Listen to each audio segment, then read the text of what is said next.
यो समाजको गहिरो विश्लेषण गर्दा हामी नेपाली समाजको अत्यन्त पछौटेपनको विश्लेषण गर्दा हामी ढाड भाँचिने गरी यो दुनियाँका सामु किन पछि परिरहेका छौँ।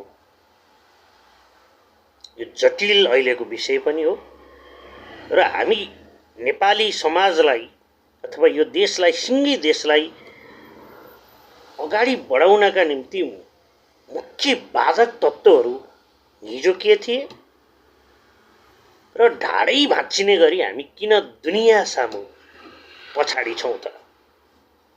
यसको पहिलो चिन्तन हामीले हाम्रो एउटा शासन प्रक्रियालाई, शासन पद्धतिलाई, शासन चलाउने सिस्टमलाई एउटा निकै ब्रह्माण्डवादी तरिकाले हामीले लयौँ। हरेक तह तब्कामा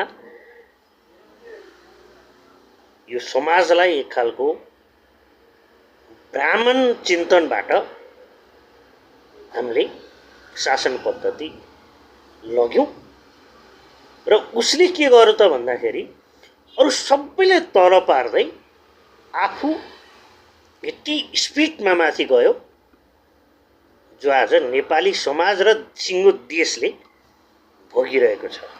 एउटा ठुलो मिस्टेक।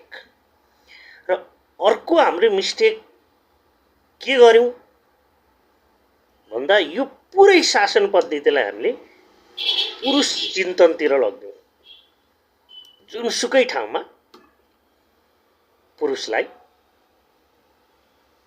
प्राथमिकता दिने र घरदेखि शासन सत्तासम्म सबै पुरुषलाई जिम्मा लाग्यो।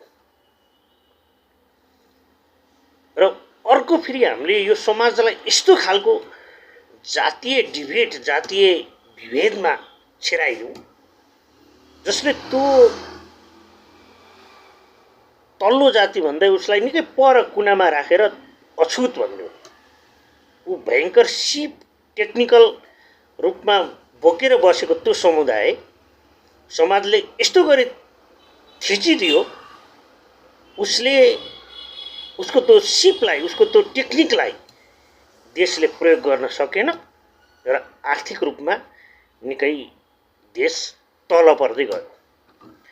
र अर्को फेरि हामीले के गर्दियौँ भन्दा यति धेरै महिलाहरूलाई लिङ्गीय रूपमा छोरीहरूलाई पछाडि पार्दियौँ। आज पनि